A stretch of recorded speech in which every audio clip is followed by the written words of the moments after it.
നമസ്കാരം. എല്ലാ പ്രേക്ഷകർക്കും ഡോക്ടർ ലൈവിലേക്ക് സ്വാഗതം. അപകടം മൂലമുണ്ടാകുന്ന എല്ലിൻ്റെ പരിക്കുകൾക്കുള്ള ചികിത്സ, അതിൻ്റെ ശസ്ത്രക്രിയയെക്കുറിച്ചാണ് ഇന്ന് ഡോക്ടർ ലൈവ് ചർച്ച ചെയ്യുന്നത്. ഇന്ന് ഈ വിഷയത്തെക്കുറിച്ച് നമ്മളോട് സംസാരിക്കുന്നത് കോഴിക്കോട് ബേബി മെമ്മോറിയൽ ആശുപത്രിയിലെ സീനിയർ കൺസൾട്ടൻറ്റ് ഓർത്തോപീഡിക് സർജനായ ഡോക്ടർ ആർ രജനീഷ്. നമസ്കാരം ഡോക്ടർ. ഡോക്ടർ ലൈവിലേക്ക് സ്വാഗതം. ഡോക്ടർ, ഈ അപകടം മൂലം ഉണ്ടാകുന്ന എല്ലിൻ്റെ പരിക്കുകൾ, ഈ എല്ലിന് മാത്രമല്ല അതിന് ചുറ്റുള്ള മസിലിനും ലിഗമെൻസിനൊക്കെ പരിക്ക് പറ്റുന്നുണ്ട്. ഇതെങ്ങനെയാണെന്ന് വിശദീകരിക്കാമോ? നമുക്ക് സാധാരണ പരിക്ക് പറ്റുമ്പോൾ ചിലപ്പോൾ ആദ്യം തന്നെയായിട്ട് പുറത്തെ തൊലി, അതിന് താഴെ മസിൽ, പിന്നെ ചുറ്റുമുള്ള ഞരമ്പും രക്തക്കുഴലുകൾക്കും പരിക്ക് പറ്റിയതിന് ശേഷമാകാം എല്ലുമായിട്ട് പൊട്ടുന്നത്.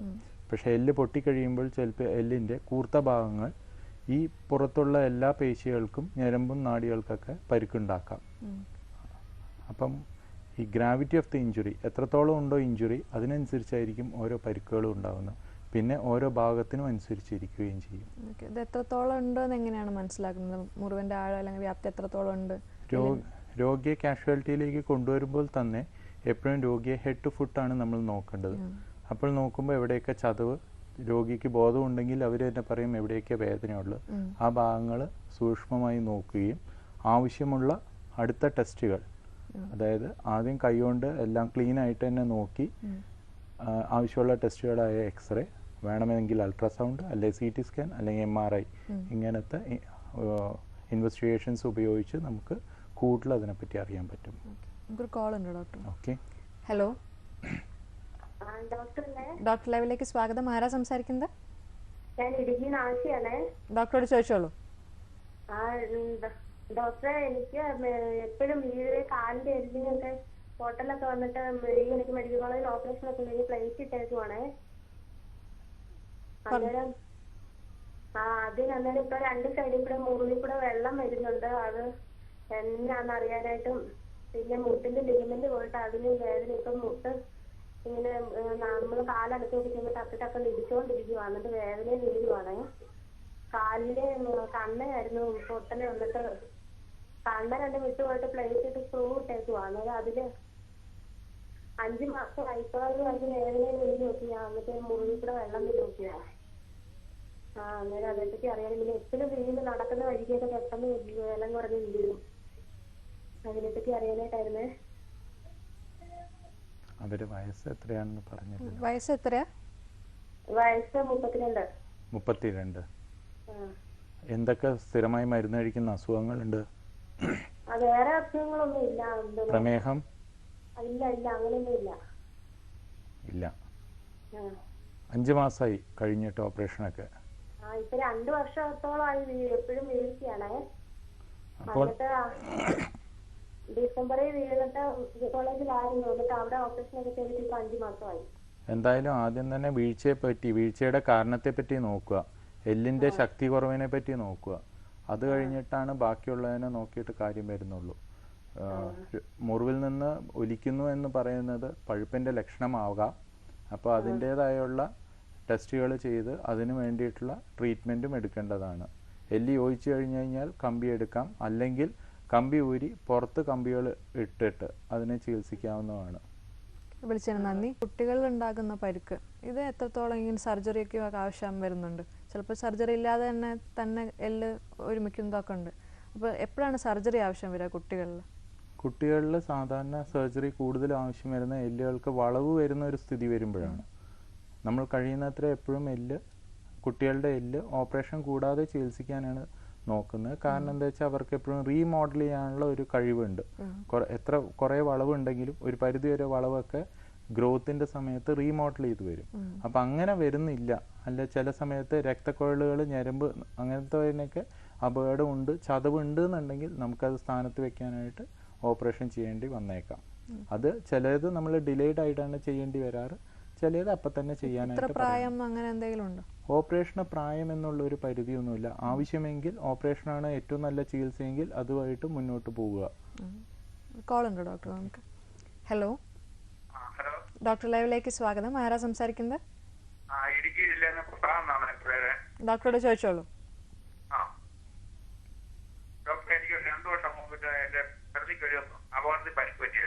എവിടെ? പെടലിക്ക്. കഴുത്ത്. കഴുത്തിന്. ഓക്കെ. അപ്പൊ കഴിഞ്ഞ രണ്ട് കയ്യിലെ രണ്ട് വെള്ളം നീക്കത്തില്ല. ഈ മൂത്രക്കുടുക്കാണ് ഈ ഇടത്ത് സൈഡിനകത്തൊരു പിടുത്തമാണ്. എവിടെ? മൂത്രക്കുടുക്കല്ലേ, അടിവേറെ. അടിവേറ്റ് മൂത്രം അങ്ങോട്ട് ശരിക്കും പോകത്തില്ല. അപ്പൊ നടക്കാനും ബുദ്ധിമുട്ടാണ്. അന്ന് ശാമ്പൂർ നടക്കാനായിരുന്നു. ഇപ്പൊ ഒരു ശകരിച്ച് വലിയ നടക്കും. കാലിന് ബലപ്രവാണ്. കഴുത്തിലാണ് പരിക്ക് പറ്റിയത്? കഴുത്തിനാണ് പരിക്ക് പറ്റിയത്. അന്ന് എല്ലൊടിഞ്ഞിരുന്നോ? എല്ലിന് പൊട്ടലുണ്ടായിരുന്നു അന്ന്. അത് കഴിഞ്ഞിട്ട് അതിന് ഓപ്പറേഷൻ ചെയ്തോ? അപ്പൊ ഓപ്പറേഷൻ ഇല്ലാതെയോ എങ്ങനെയാണ് ചികിത്സിച്ചത്? ഓപ്പറേഷൻ ചെയ്തു. MRI സ്കാനൊക്കെ എടുത്തിരുന്നു ആദ്യമേ? MRI സ്കാൻ CT സ്കാൻ എടുത്തുള്ളൂ. അപ്പൊ ഓപ്പറേഷൻ ചെയ്ത് ഇപ്പൊ കമ്പി ഇട്ടിട്ടുണ്ടോ കഴുത്തിലൊക്കെ? കമ്പി ഇട്ടിട്ടുണ്ട്. അപ്പോൾ ആദ്യം ആ കമ്പി ഇട്ടത് നമുക്ക് MRI കോമ്പിറ്റൻ്റ് ആണോ നോക്കണം. അത് കഴിഞ്ഞിട്ട് നമുക്കൊരു MRI സ്കാൻ എടുത്തു കഴിഞ്ഞാൽ സുഷ്മാടിക്കുള്ള ചതവ് എത്രത്തോളം ഉണ്ടെന്നും, ചില ചതവുകൾ നമുക്ക് ശരിയാക്കാൻ പറ്റാത്തതാണ് സുഷ്മാടിക്ക് വരുന്ന ചതവുകൾ. അപ്പോൾ അതിൻ്റെ സ്ഥിതി ഒന്ന് നോക്കിയതിന് ശേഷം നമുക്ക് മുന്നോട്ട് പോകാൻ പറ്റുന്നതാണ്. ചില ചതവുകളൊക്കെ നമുക്ക് സുഷ്മാടിക്ക് വന്നു കഴിഞ്ഞാൽ അതിന് നമുക്ക് അതിലേക്കുള്ള രക്തോട്ടം കുറഞ്ഞു കഴിഞ്ഞാൽ നമുക്ക് വീണ്ടും തിരിച്ചു കൊണ്ടുവരാനുള്ള സാമഗ്രികളൊന്നും ഇപ്പോൾ തൽക്കാലമില്ല.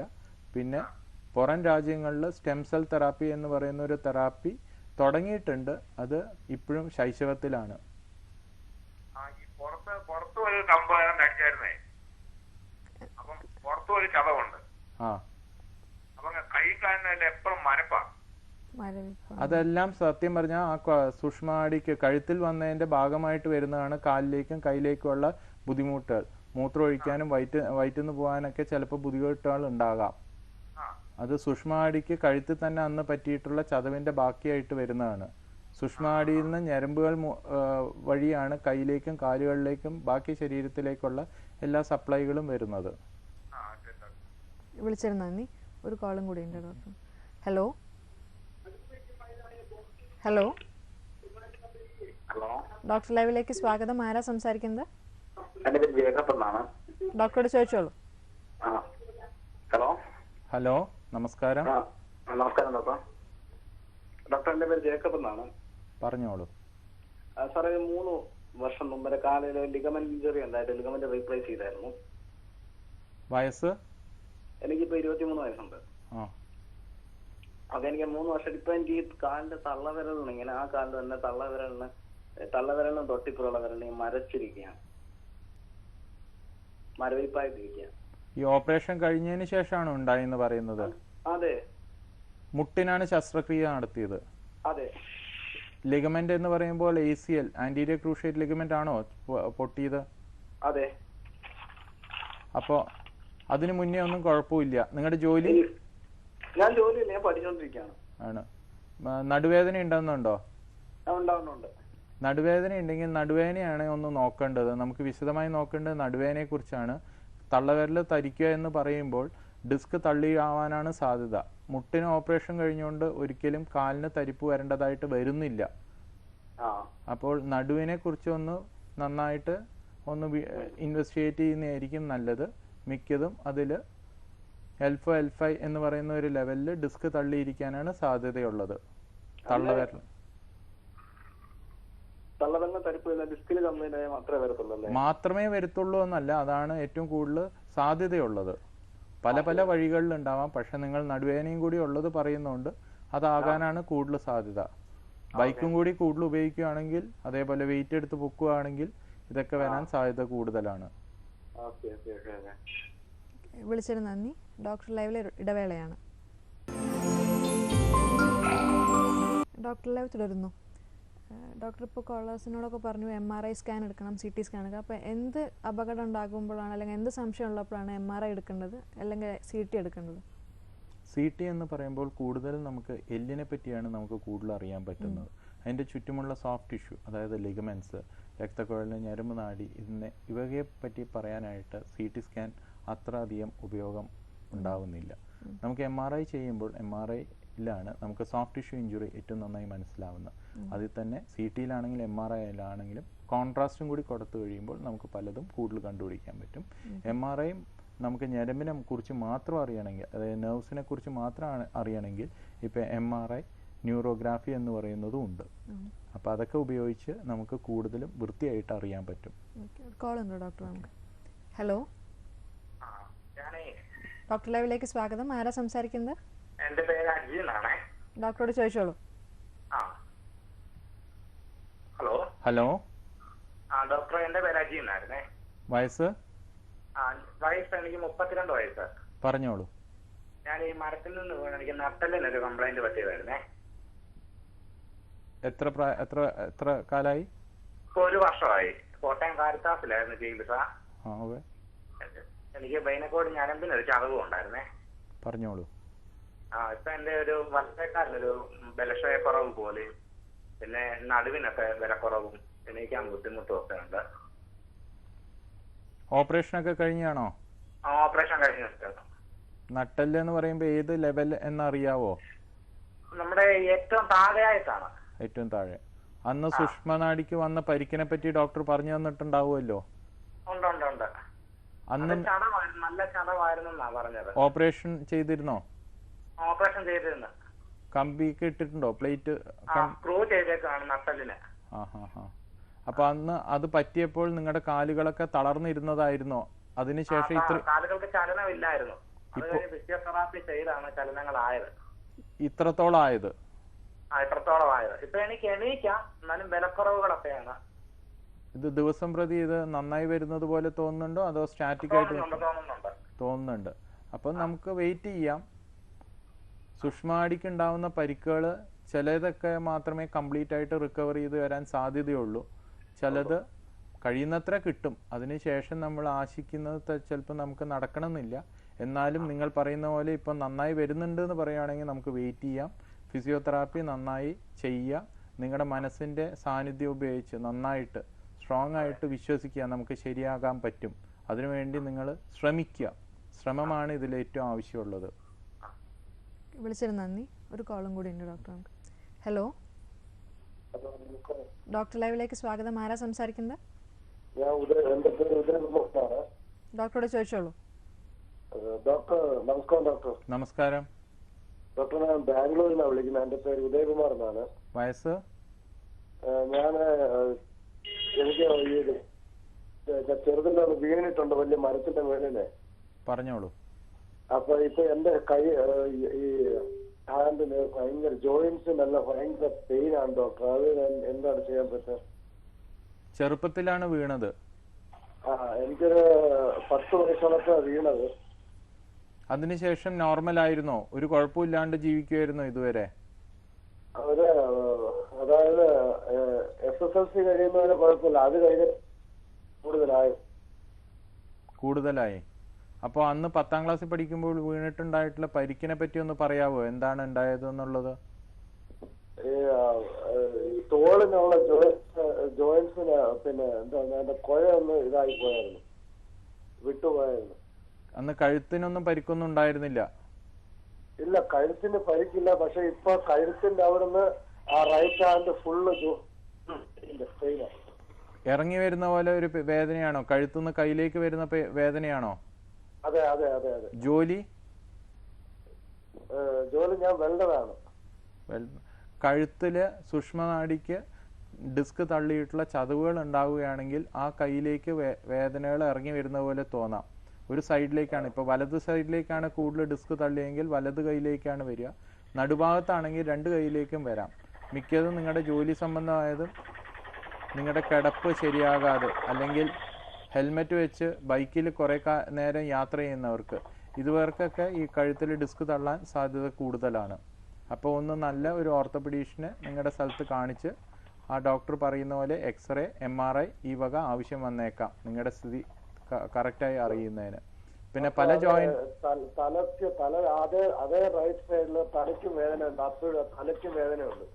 ഇപ്പോഴെന്തായാലും നിങ്ങൾ ഒരു ഡോക്ടറെ, പഴയ പരിക്കുമായിട്ട് ഇതിന് ബന്ധമുണ്ടെന്ന് തോന്നുന്നില്ല, നിങ്ങൾ അടുത്തുള്ള ഒരു ഓർത്തോപീഡീഷ്യനെ, എല്ലുരോഗ ഡോക്ടറെ കാണിക്കുകയോ അല്ലെങ്കിൽ ഞരമ്പിൻ്റെ ഡോക്ടറെ കാണിക്കുകയോ ന്യൂറോളജിസ്റ്റിനെ കാണിച്ച് അതിന് വേണ്ടതായ ചികിത്സ തേടേണ്ടതാണ്. വിളിച്ചിരുന്നു ഡോക്ടർ. ഈ പ്രായമായവരിൽ സന്ധി തേയ്മാനം ഉണ്ടാകുന്നുണ്ട്. ഇതിനെന്തെങ്കിലും ചികിത്സ അല്ലെങ്കിൽ ശസ്ത്രക്രിയ ചെയ്തിട്ട് മാറ്റാൻ കഴിയുമോ? നമുക്ക് തേയ്മാനം വരുന്നത് എന്നുള്ളത് ഒരിക്കലും ഇല്ലാണ്ടാക്കാൻ പറ്റുന്നതല്ല. It's a wear and tear, എല്ലാവർക്കും ഉണ്ടാകാം. പണ്ടത്തെ കാലത്ത് എല്ലാവരും നല്ല ആക്റ്റീവായിരുന്നു, അതുകൊണ്ട് ഇത് വരാനുള്ള എല്ലാത്തിനുള്ള ശക്തി കൂടുതലായിരുന്നു ജോയിൻറ്റുകൾക്ക്. അപ്പോൾ പഴയ കാലത്തുള്ളവർക്ക് വരുന്നത് കുറവാണ്. പുതിയ ജനറേഷൻ കൂടുതലും ആൾക്കാർ സെഡൻറ്ററി വർക്കേഴ്സാണ്, കൂടുതലിരുന്നും യാതൊരു ആക്ടിവിറ്റീസ്. അപ്പോൾ അവർക്ക് തേയ്മാനങ്ങൾ കൂടുതൽ കണ്ടുവരുന്നുണ്ട്. അതിൻ്റെ ക്വാളിറ്റി ഓഫ് ജോയിൻസ് ഒക്കെ മോശമായി വരുന്നുണ്ട്, യൂസ് ചെയ്യാത്തതുകൊണ്ട്. നമുക്ക് ട്രീറ്റ്മെൻറ്റ് എന്ന് പറഞ്ഞു കഴിഞ്ഞാൽ ആദ്യമൊക്കെ നമുക്ക് കുറച്ച് മരുന്നൊക്കെ കൊടുക്കാം, ഫിസിയോതെറാപ്പി ചെയ്ത് മസിൽ സ്ട്രെങ്തനിങ് എക്സസൈസ് ചെയ്ത് മുന്നോട്ട് കൊണ്ടുപോകാം. ഒരു പരിധി കഴിഞ്ഞു കഴിഞ്ഞാൽ ഓസ്റ്റിയോ ആർത്രൈറ്റിസ്, അതാണ് തേയ്മാനം എന്ന് പറയുന്നത്, അത് മൂർച്ഛിച്ച് കഴിഞ്ഞു കഴിഞ്ഞാൽ ഇപ്പം നമുക്ക് ചെയ്യാൻ പറ്റുന്ന ജോയിൻറ്റ് റീപ്ലേസ്മെൻറ്റ് സർജറീസ് ആണ്. റിസൾട്ട്സ് നല്ലതാണ്. അത് ആ ഒരു സ്ഥിതി എത്തിക്കഴിഞ്ഞാൽ നമുക്ക് ഡേ ടു ഡേ ആക്ടിവിറ്റീസ് നമുക്ക് ചെയ്യാൻ പറ്റുന്നില്ലെങ്കിൽ മുട്ടുമാറ്റിവെക്കൽ ശസ്ത്രക്രിയയായിട്ട് മുന്നോട്ട് പോകുന്നതാണ് എപ്പോഴും നല്ലത്. കൂടുതൽ വളവുകളൊക്കെ വരുന്നവരെ കാത്തിരിക്കാതെ ഏർലി സ്റ്റേജിൽ ചെയ്യുകയാണെങ്കിൽ ലിഗമെൻറ്റ്സ്, നമുക്ക് ആവശ്യമുള്ള 2 ലിഗമെൻറ്റ്സ് ഉണ്ട്, 2 അല്ലെങ്കിൽ 3 ലിഗമെൻറ്റ്സ് ഉണ്ട്. അത് നന്നായി ശക്തി വെച്ചിരിക്കുമ്പോൾ ആണ് മുട്ടുമാറ്റിവെക്കൽ ശസ്ത്രക്രിയ ഏറ്റവും ഉന്നതമായും ഉത്തമമായും ചെയ്യാൻ പറ്റുന്നത്. ഒരു ബ്രേക്ക് എടുത്തിട്ട് വരാം. ഡോക്ടർ ലൈവിൽ ഇടവേളയാണ്.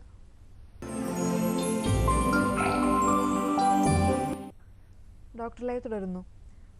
ഡോക്ടർ, ഈ ആർത്രോസ്കോപ്പിക് സർജറി എന്താണെന്ന് വിശദീകരിക്കാമോ? ആർത്രോസ്കോപ്പിക് സർജറി എന്ന് പറയുമ്പോൾ ഒരു ജോയിൻറ്റിലേക്ക് ചെറിയ ഒരു മുറിവുണ്ടാക്കി ഒരു ക്യാമറ പോലത്തത് കടത്തി അതിൻ്റെ ഉള്ളിലുള്ള കാണുന്നതിനെയാണ് നമ്മൾ ആർത്രോസ്കോപ്പി. ജോയിൻറ്റിലേക്ക് ഇടുവാണെങ്കിൽ നമ്മൾ ആർത്രോസ്കോപ്പി എന്ന് പറയും. ഏതൊരു ജോയിൻറ്റ് വേണമെങ്കിലും അതിന് താക്കോൽദ്വാര ശസ്ത്രക്രിയ എന്നും പറയും. ജോയിൻറ്റിൻ്റെ താക്കോൽദ്വാര ശസ്ത്രക്രിയ.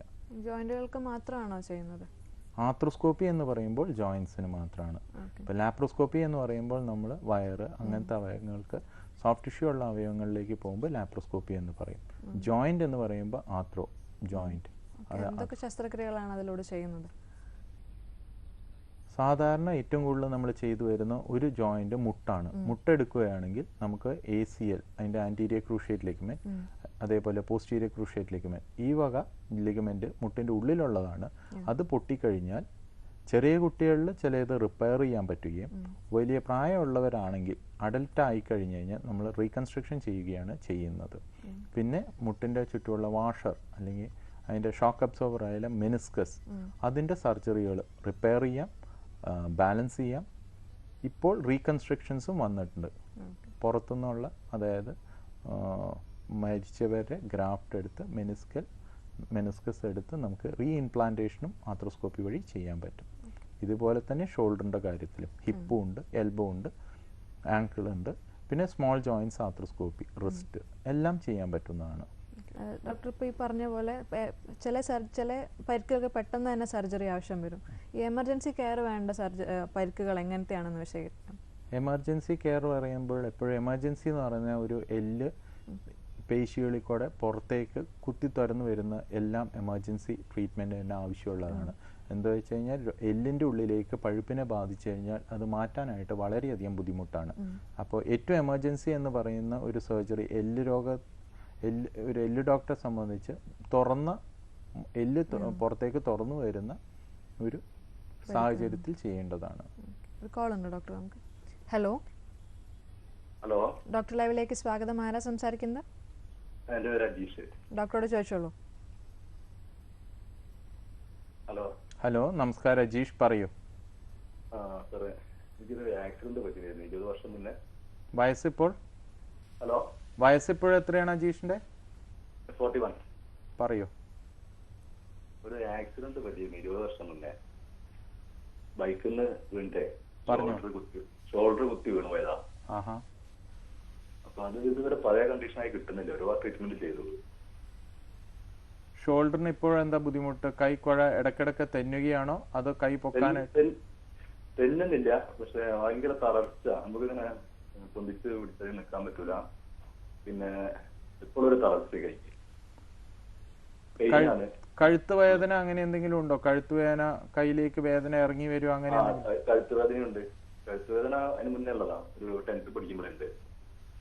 നമുക്ക് എന്തായാലും 2 കാര്യം നോക്കണം. ഒന്ന്, കഴുത്തുനിന്ന് സൂക്ഷ്മനാഡിക്കും ഞരമ്പിനും ചതുക്കം ഉണ്ടോ എന്ന് നോക്കണം. കഴുത്തുനിന്ന് വരുന്ന ഞരമ്പുകളാണ് കൈകൾക്ക് സപ്ലൈ വരുന്നത്. അപ്പോൾ ഞരമ്പുകൾക്ക് ചതുവ് വന്നാൽ, നെർവ്സിന് ബുദ്ധിമുട്ട് വന്നു കഴിഞ്ഞാൽ കൈയുടെ പവർ കുറയാം. പിന്നെ നിങ്ങൾ ഇത് പറഞ്ഞ പോലെ പണ്ട് കുഴയ്ക്ക് ഷോൾഡറിന് പരിക്ക് പറ്റിയ സ്ഥിതിക്ക് ഷോൾഡറിനെ പറ്റി നമ്മൾ നോക്കേണ്ടതാണ്. ഷോൾഡർ തെന്നുകയാണെങ്കിൽ നമുക്ക് ഷോൾഡർ ഡിസ്ലൊക്കേഷൻ ഉണ്ടാകുകയാണെങ്കിൽ MRI വേണം. അതിനെ പൊക്കാൻ ഉപയോഗിക്കുന്ന വള്ളികളുണ്ട്, റൊട്ടേറ്റർ കഫ് എന്ന് പറയും. അവർക്ക് പരിക്കുണ്ടെങ്കിലും MRI ചെയ്ത് അത് കൃത്യമായ സ്ഥിതി എന്താണെന്ന് അറിഞ്ഞ് തിട്ടപ്പെടുത്തി അതിനനുസരിച്ച് മുന്നോട്ട് പോകേണ്ടതാണ്. നിങ്ങൾ പറയുന്ന സ്ഥിതിക്ക് കഴുത്തും ഷോൾഡറും നോക്കേണ്ടതാണ്. എന്തായാലും ഒരു രോഗിയെ നമ്മൾ നേരിട്ട് കണ്ട് അസസ് ചെയ്താൽ മാത്രമേ നമുക്ക് കൃത്യമായി പറയാൻ പറ്റത്തുള്ളൂ. അപ്പോൾ നിങ്ങൾ അടുത്തുള്ള ഒരു ഓർത്തോപെഡീഷ്യനെ കാണിക്കുക, എന്നിട്ട് എന്താണ് അവർ പറയുന്നതിനനുസരിച്ച് മുന്നോട്ട് പോവുക. എക്സ്റേ എന്ന് പറയുന്ന ഒരു സാധനത്തെ കൊണ്ട് നമുക്ക് എല്ല് പൊട്ടിയിട്ടില്ല എന്ന് മാത്രമേ നമുക്ക് കൂടുതൽ പറയാൻ പറ്റുള്ളൂ. സോഫ്റ്റ് ടിഷ്യൂ ഇഞ്ചുറിയെ പറ്റി പറയുകയാണെന്നുണ്ടെങ്കിൽ നമുക്ക് MRI തന്നെ ചെയ്യേണ്ടതായി വരും. വിളിച്ചതിന് നന്ദി. നേരത്തെ പറഞ്ഞതിൽ ഒരു കാര്യം കൂടി, നമുക്ക് ഏറ്റവും എമർജൻസി ആയിട്ടുള്ള സർജറി എന്ന് പറയുന്നത് വാസ്കുലർ സർജറീസ് ആണ്. എല്ല് പൊട്ടിയതിൻ്റെ കൂടെ രക്തക്കുഴലുകൾക്ക് പരിക്ക് പറ്റിയിട്ടുണ്ടെങ്കിൽ നമുക്ക് എത്രയും വേഗം ആ രക്തക്കുഴലുകൾ ശരിയാക്കേണ്ടതായി വരുന്നതാണ്. അപ്പം ഈ എല്ല് പൊട്ടുന്നതിൻ്റെ കൂടെ രക്തക്കുഴൽ പോയിട്ടുണ്ടോ എന്ന് അറിയാനായിട്ട് നമ്മൾ അതിന് ഡിസ്റ്റൽ ആയിട്ടുള്ള ഭാഗത്ത് രക്തോട്ടം ഉണ്ടോ എന്നും ആദ്യം തന്നെ നോക്കുന്നതാണ്. ഇപ്പം രക്തക്കുഴലിന് പരിക്കുണ്ടെന്നുണ്ടെങ്കിൽ അത് ഏറ്റവും വളരെ എമർജൻസി ആയി ചെയ്യേണ്ടതും ഡീൽ ചെയ്യുന്നുണ്ട്. ഡോക്ടർ, സമയോടെ പൂർണ്ണമായി. ഈ എല്ല് പൊട്ടുന്നതിനുള്ള ചികിത്സയെയും കുറിച്ച് ഞങ്ങൾക്ക് വിശദീകരിച്ചു തന്നതിന് നന്ദി. Thank you.